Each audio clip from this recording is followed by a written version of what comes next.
Quando os potenciais empreendedores,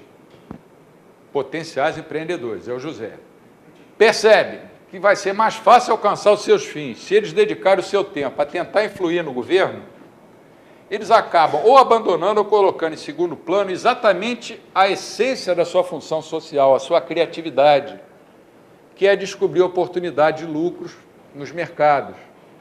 Isso corrompe o processo social espontâneo e substitui por um processo nefando de luta pelo poder. Parece até que eu estou falando de um certo país, né?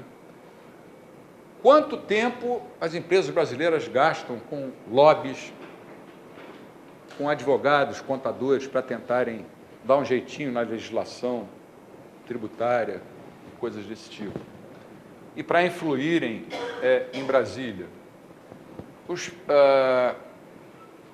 Os agentes que não conseguem êxito nessa tentativa de influenciar politicamente o governo, por sua vez, são tentados a despender uma parcela maior da sua atividade empresarial e criatividade para tentar evitar os efeitos prejudiciais que foram impostos a eles pelos comandos, em troca da concessão de vantagens, privilégios, propinas e outras formas de corrupção para aqueles que têm o controle das normas.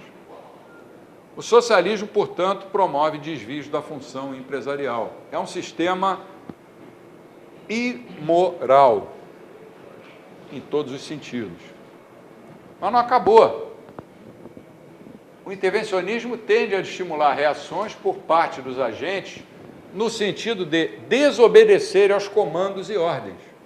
É ação humana, que se manifesta em ações à margem da legalidade, ou pretensa legalidade, que é imposta pelos comandos. Então, ele estimula o surgimento da economia informal, que aparece mais forte exatamente nos setores em que a coerção, sob a forma de regulamentações, é mais forte. Essa reação existe tanto nas sociedades socialistas, naquelas que optaram por um sistema mais brando de intervencionismo, social-democracias, com a ressalva de que, nessas últimas, a corrupção e a economia informal tendem a se desenvolver mais depressa exatamente nos setores em que o intervencionismo estatal é mais forte. Sexto, por indução simples, o intervencionismo impõe diversos obstáculos à criatividade dos indivíduos, lógico. E como essa criatividade é um fator importantíssimo para o desenvolvimento da economia e da sociedade, o intervencionismo provoca atraso econômico, político, cultural e tecnológico. Nós tivemos uma lei de reserva de mercado da informática aqui há 30 anos atrás, que atrasou o Brasil pelo menos 20 anos em termos de informática. Agora estão querendo introduzir componentes fabricados no Brasil na produção de automóveis. As pessoas repetem os erros e tornam a repetir e vão repetindo ad infinitum.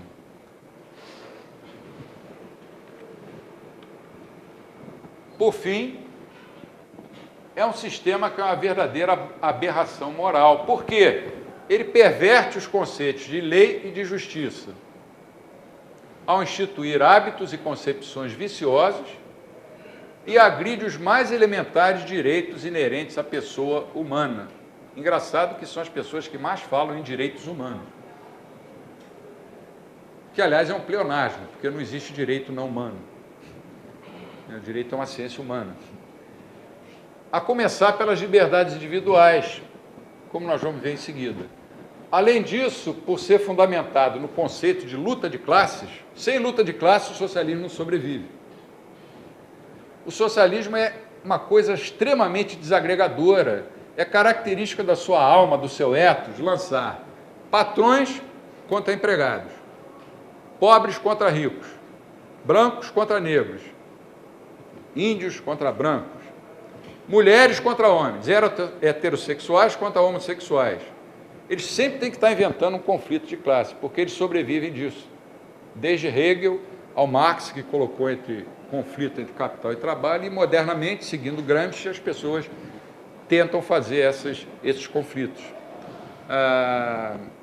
Há certas leis que dizem que deve-se assegurar, por exemplo, às mulheres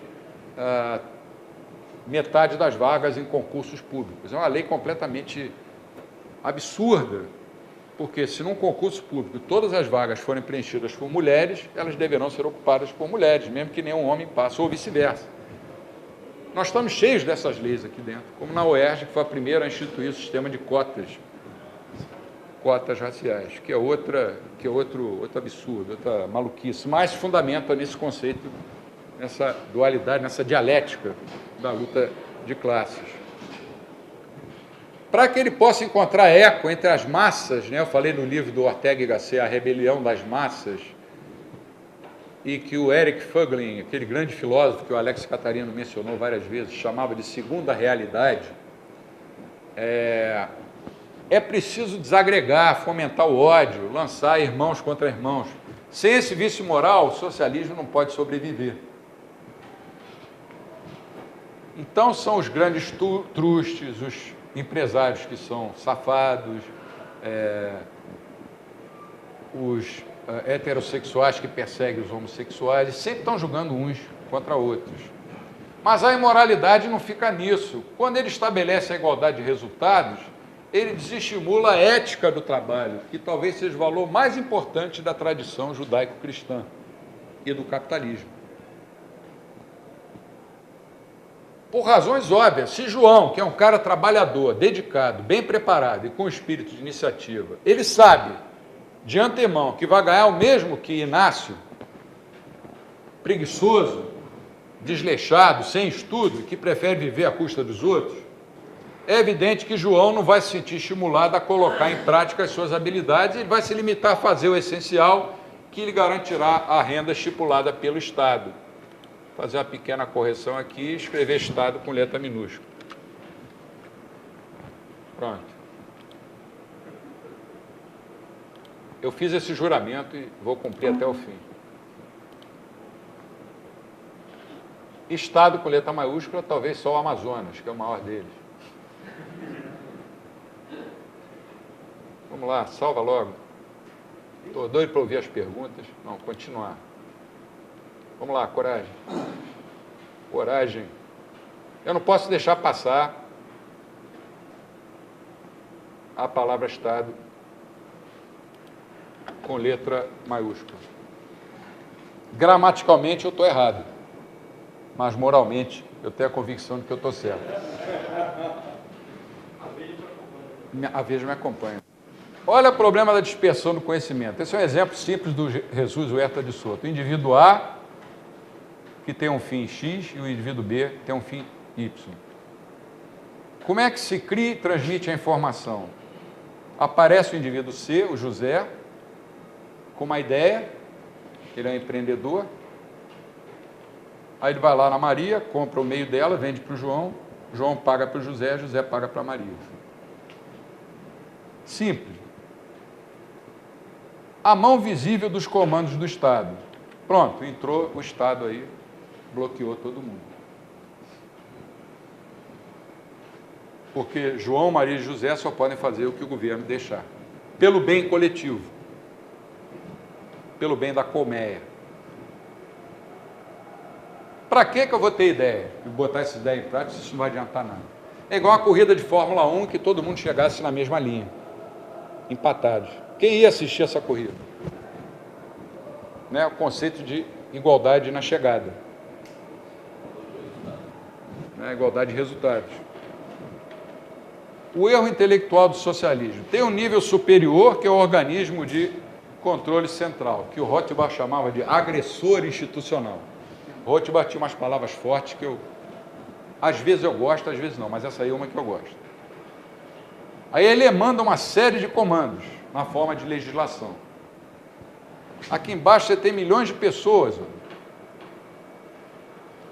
num certo nível, no nível 1. Subordinadas a elas, tem pessoas, também milhões, no nível 2. E, finalmente, senão o PowerPoint não ia dar, né? Você tem o nível 3. Quando o Estado entra, ele está amarrando tudo isso. Está tudo vindo de cima para baixo, é uma ordem ao comando, as pessoas obedecem porque tem medo. Não é a autoridade da lei, é a lei da autoridade. eu obedeço porque tenho medo. Mas não é uma lei que se impõe moralmente, como deve ser a lei. E outra coisa também, que o Jesus não toca nesse livro dele, mas que nós temos que tocar. O tempo, o conceito de tempo real inviabiliza o socialismo. Porque vamos supor que os comandos, as ordens, fossem tomadas todas nesse instante inicial, T0. Mas quando eles forem implementados ou implementadas, você já não vai estar mais em T0, vai estar em T1. E aí aqueles comandos já não vão valer mais, porque muitas circunstâncias já mudaram. Isso eu vou falar rapidamente, porque o professor André, na última aula, colocou muito bem. É a nomenclatura de Hayek, né, entre dois casos polares de organização social, política e econômica. Nomos e cosmos, vamos falar de uma maneira mais simplificada. Seria uma sociedade de pessoas livres.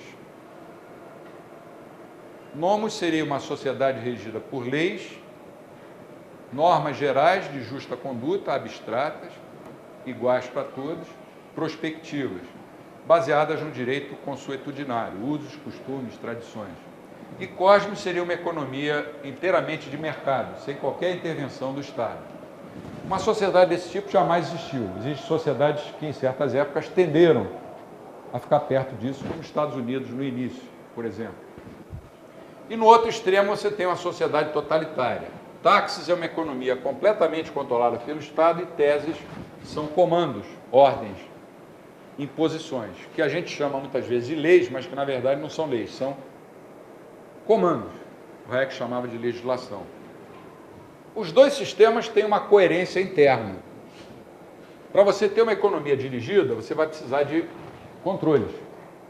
Táxis vai pressupor teses. E uma economia livre, cosmos, vai pressupor o mínimo de leis ali para garantir as liberdades individuais, os direitos básicos à vida, à liberdade e à propriedade. Agora, a grande questão é, dá para cruzar táxis com nomos? Seria o quê? Vamos chamar, para simplificar, uma democracia baseada na lei e uma economia com intervenção do governo, mesmo que não seja um socialismo radical.